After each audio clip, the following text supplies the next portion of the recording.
नमस्कार दोस्तों। आज हम बात करने वाला है निफ्टी 50 के बारे में जो आज 0.95% मतलब 236.15 पॉइंट्स गिरते हुए 24.656 पर क्लोज होते हुए हमको देखने को मिल रहा है। नेक्स्ट देखेंगे सेंसेक्स जो 0.9% गिरते हुए देखने को मिल रहा है 733 पॉइंट्स क्लोजिंग पर हमको क्लोजिंग दिया है 88 रुपीस। जो इंडियन रुपी के बारे में बात किया तो आज थोड़ा बहुत ऊपर चल चुका है जो इंडियन मार्केट्स के लिए बिल्कुल सही नहीं है। रुपये ऊपर जाने के वजह से आज बहुत सारा कंपनीज के ऊपर बहुत सारा इंडियन मार्केट के ऊपर इम्पैक्ट आ सकता है, जैसा कि निफ्टी मेटल्स। अभी हम देख सकते हैं इन सेक्टर्स के बारे में। Auto sector, Indian sector summary को देखते हुए auto sector, energy, FMCG 1%, 2%, infrastructure 0.43%, IT 2.45%। क्योंकि ट्रम्प बाबा जो आने वाले टाइम में इसको भी छोड़ने का नज़र में तो नहीं है। मीडिया इंडेक्स को देखे तो 1%, मेटल 1.93%, एमएनसी 1.24%। फार्मा फार्मा आज हेडलाइंस पे है, पूरा दिन हेडलाइंस पे ही रहा है, जो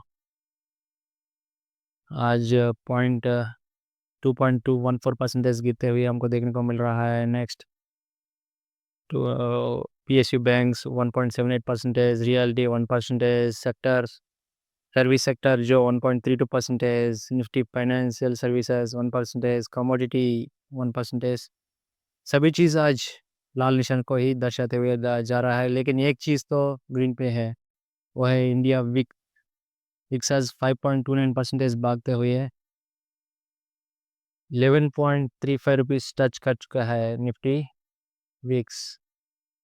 अभी देखेंगे तो नेक्स्ट जो आज पूरा दिन लाल निशाना दिखाते हुए 2.5% गिर चुका है निफ्टी फार्मा सेक्टर, जो ट्रम्प के 100% इंपोर्ट टैरिफ्स के वजह से नीचे ही जाते हुए हमको देखने को मिल रहा है कि कंपनी जैसा सन फार्मा 4.87% गिर चुका है, और ग्लैंड फार्मा 4.7%। बायोकॉन जो भी कंपनी यूएस के साथ बहुत ज़्यादा बिजनेस करता है, उन्हीं कंपनी को ज़्यादा लाल निशाने में देखने को हमको आज मिल चुका है। बायोकॉन 3.68% आज गिरते हुए हमको मार्केट में देखने को मिला है। जो निफ्टी फार्मा इंडेक्स जो 2.5% गिर चुका है, उसके ऊपर का जो मेन रीज़न है, US president Donald Trump announce किया है 100% टैरिफ ऑन ब्रांडेड और पेटेंटेड ड्रग इंपोर्ट्स के ऊपर। इसी को चलते हुए आज ट्रंप ने न्यूज़ बहुत अच्छा शेयर किया है कि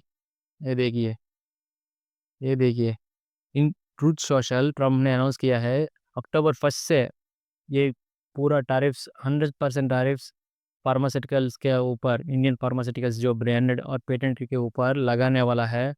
जो कंपनी उनका कंट्री के यूएस कंट्री के अंदर कंपनी बिल्डिंग या फार्मास्यूटिकल प्लांट का बिल्डिंग या जो भी अपना बिजनेस खुद अमेरिका के अंदर सेटअप नहीं करेगा, उनके ऊपर 100% टैरिफ लग जाएगा। इनको चलते हुए आज बहुत सारे companies doctor Reddy laboratories 1253 rupees पे क्लोजिंग दिया, 1.73% गिरते हुए।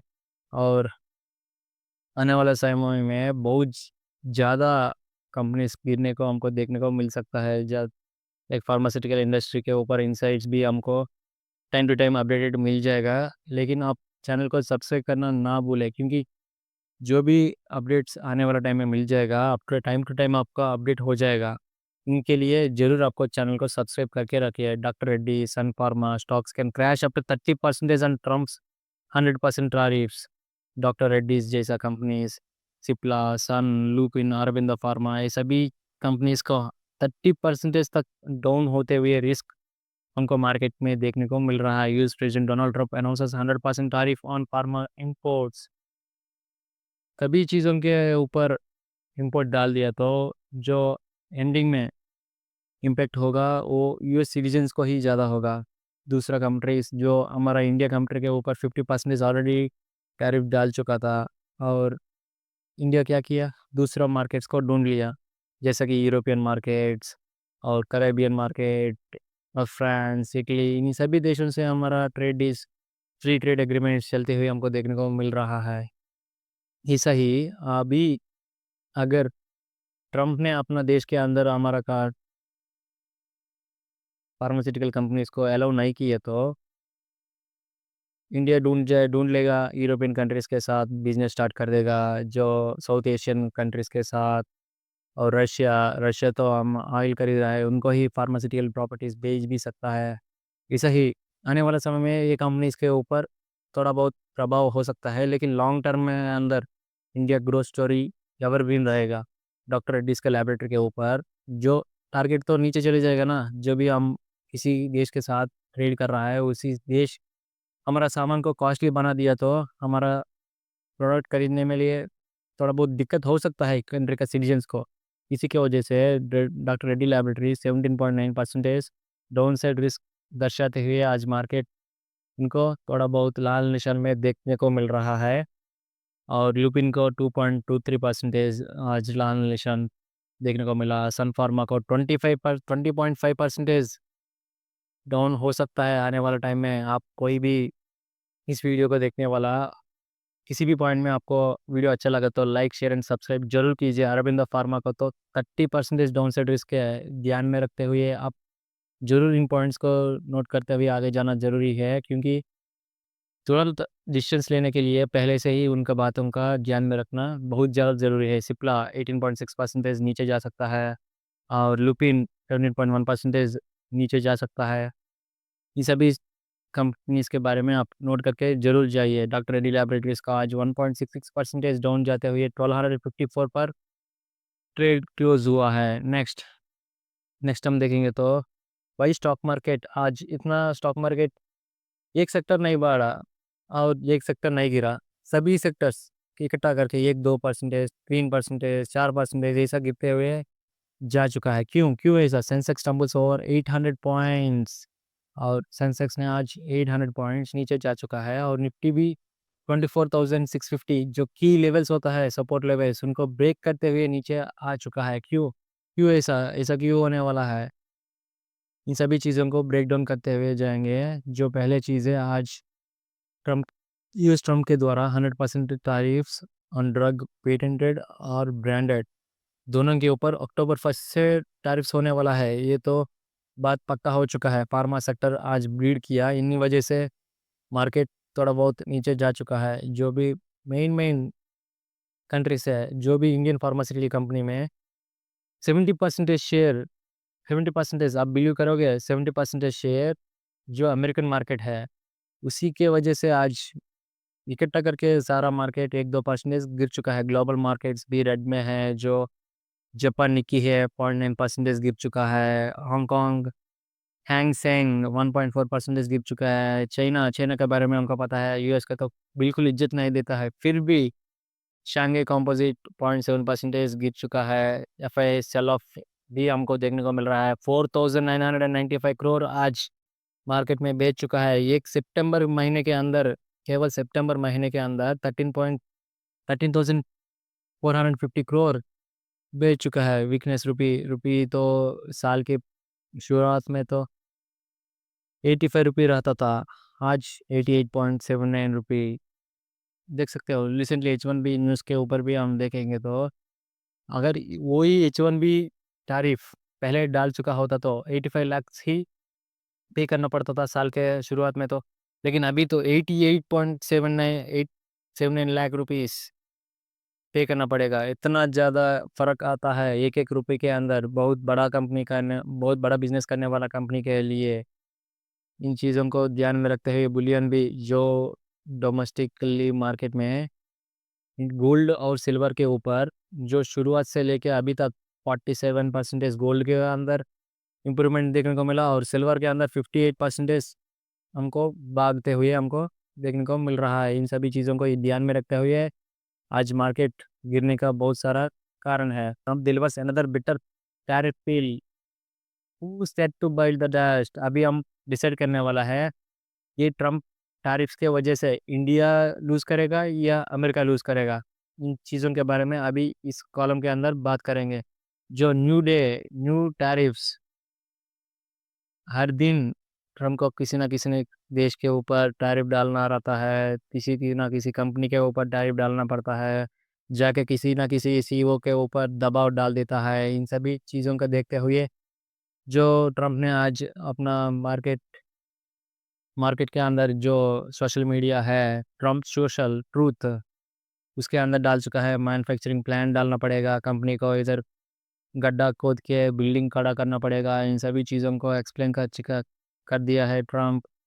अभी जो India, no coming straight to the point, there is a reason why he is labeling as a pharmacy of the world. India को बोला जाता है फार्मेसी ऑफ द वर्ल्ड, ऐसा ऐसा आसानी से नहीं बोलेगा ना। हमारे देश में भी sugar bowl of the country किसको बोल जाता है? Rice bowl of the country को आंध्र प्रदेश को बोला जाता है। वैसा थोड़ी बोल जाता है rice bowl of the country है, sugar bowl of the country है, फार्मेसी ऑफ द वर्ल्ड है। ये कारण होता है ना, ये कारण है कि जो लार्जेस्ट सप्लाईज होता है अमेरिका के अंदर, वो supplies Indian drug makers health care system के अंदर बहुत ज़्यादा कंट्रीब्यूशन है। इसी वजह से जो भी pharmacy including 47% of all generic and 15% of biosimilars India से ही मैन्युफैक्चर होते हैं, ये अमेरिका जाता है इसी वजह से। और जो भी मार्केट में की therapy areas, hypertension, mental health, lipid regulators, nervous system disorders, supplying more than half of the participation prescriptions in this category, जो इंडिया से जाता है मेडिसिन, उसी के द्वारा दवाई ली जाता है अमेरिकन। ये नंबर सब नोट करते जा सकते हो। इतना बड़ा बड़ा ट्रेड जाता है इंडिया के द्वारा। अगर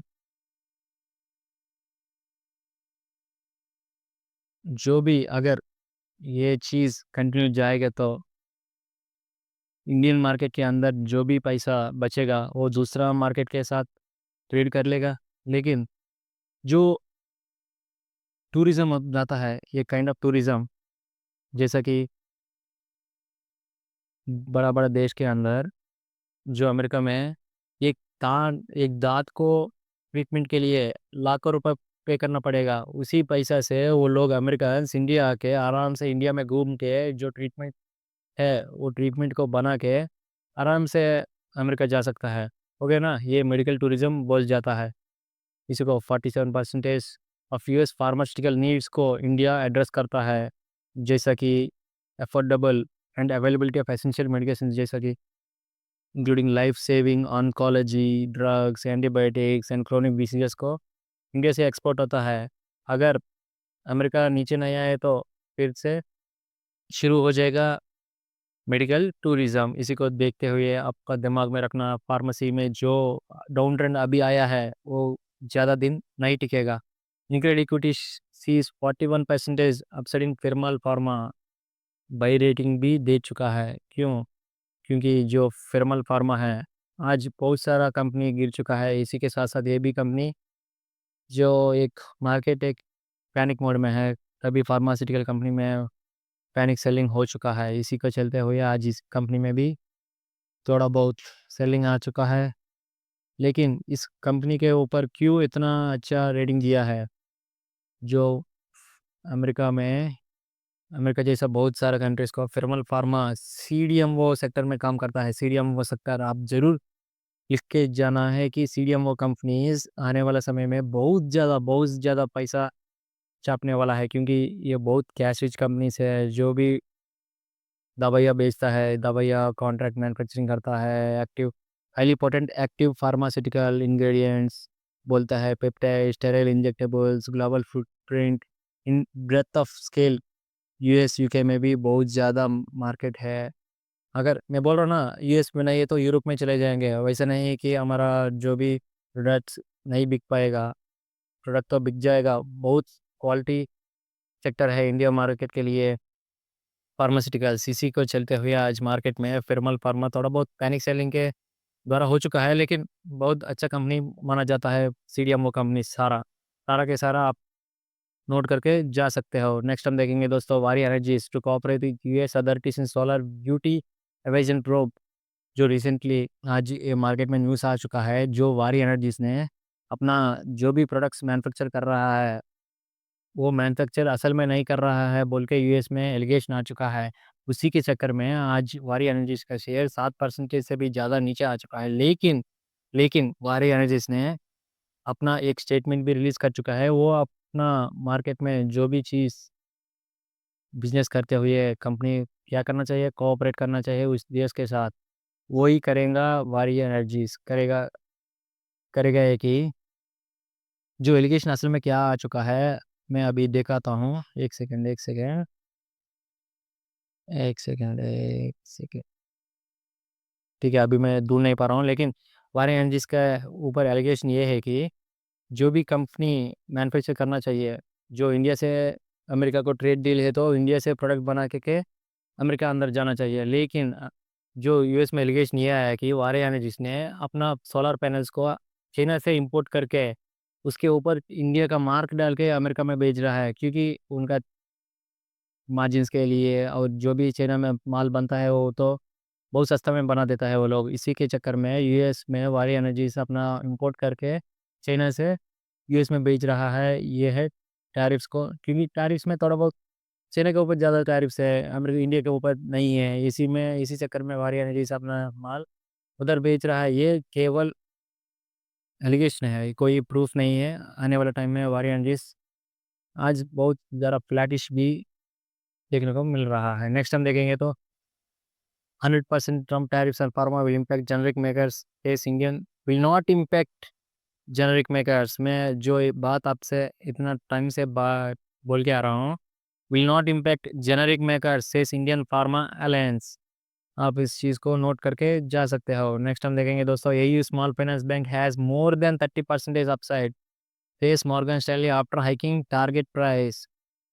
क्योंकि A U finance A U small finance bank को 30% से भी ज़्यादा अपसाइड देखते हुए मॉर्गन स्टैनली ने हाइक टारगेट दे चुका है। इसी के चक्कर में आज इसी की वजह से, क्योंकि कितना दिया मॉर्गन स्टैनली ने, 1000 रुपीज़ टारगेट दे चुका है। पहले कितना टारगेट दिया, 860 रुपीज़ टारगेट दिया है। इसी को वजह से मार्केट में आज ये स्मॉल फाइनेंस बैंक 0.3% भागते हैं, उनको देखने को मिल रहा है। पैनिक के टाइम में थोड़ा बहुत ग्रीनरी दिखना मन को थोड़ा तसल्ली देता है।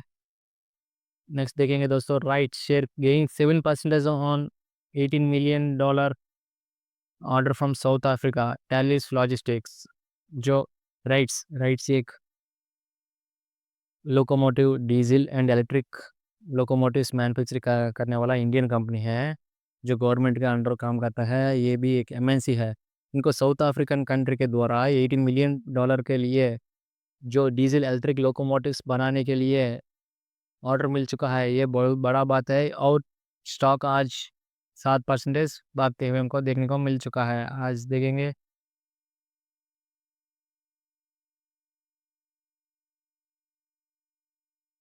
क्या है, राइट्स लिमिटेड ऑल टाइम वो देख रहे हैं, आज 7% भाग चुका है। इनिशियल शुरुआत में तो भागा है, लेकिन लास्ट में थोड़ा बहुत करेक्शन हो चुका है पैनिक मार्केट में। CRISIL stock price dips 10% on Trump's 50% tariffs gives clarification। जो क्रिसिल कैरिसिल स्टॉक है, इन स्टॉक क्या करता है, जो भी किचन अप्लायंसेस और इन सभी चीज़ों के अंदर मैन्युफैक्चरिंग करके यूएस में जाके बेच देता है। इनको क्या हुआ, डोनाल्ड ट्रम्प चाचा जी हर जगह है, 50% इनके ऊपर भी टैरिफ डाल चुका है। इसी के वजह से आज मार्केट में थोड़ा बहुत पास्ट 6 मंथ्स में देखेंगे तो ये कंपनी बहुत अच्छा भाग चुका है, क्रिसिल लिमिटेड। इस कंपनी का ज़रूर याद करके रखना, क्योंकि ये कंपनी जो भी हाई मार्जिन एक्वायर करने वाला कंपनी से, इनको थोड़ा बहुत आगे जाते हुए बहुत अच्छा प्रॉफिट, एक ऑल टाइम 827% प्रॉफिट दे चुका है। कब से, रिसेंटली रिसेंटली लिस्ट हो चुका है ये कंपनी। और पी रेटिंग्स देख सकते हो, 2.3 करोड़ 2300 करोड़ का कंपनी है। जरूर अपना रैडर में रखते हुए आगे जा सकते हो। Zero the launches Nifty 50 ETF Nifty 50 index fund Zerodha बहुत ट्रस्टेड प्लेटफॉर्म है ट्रेडिंग कम्युनिटी के अंदर। और इसी के साथ साथ जो भी ये लॉन्च कर रहा है Zerodha Nifty 50 ETF, Zerodha Nifty 50 डेक्स फंड, इसी को चलते हुए 17 अक्टूबर को आप शुरू करते हुए 14 से शुरुआत होता है। न्यू फंड ऑफरिंग कर रहा है एक्सचेंज ट्रेड फंड्स और निफ्टी 50 फंड्स के अंदर। इसी को 17 अक्टूबर क्लोजिंग दिन हो सकता है। अगर किसी को अपडेट कर अप्लाई करना है ज़रूर अप्लाई कर सकते हो। इसी के साथ आप क्या कर सकते हो, जो भी चीज़ एक्सचेंज ट्रेड फंड्स को अंदर इन्वेस्ट कर सकते हो। एक सेकेंड, निफ्टी 50 ETF के अंदर 1,000 रुपये से आप स्टार्ट कर सकते हो। निफ्टी 50 इंडेक्स फंड के अंदर आप 100 रुपये से स्टार्ट भी कर सकते हो। आज मार्केट में क्रिप्टो के बारे में बात की है तो बिटकॉइन फॉल्स ओवर 2%, और शॉर्ट लिस्टिंग हो, शॉर्ट से शॉर्ट टाइम पे सेलिंग भी आपको देखने को मिल सकती है।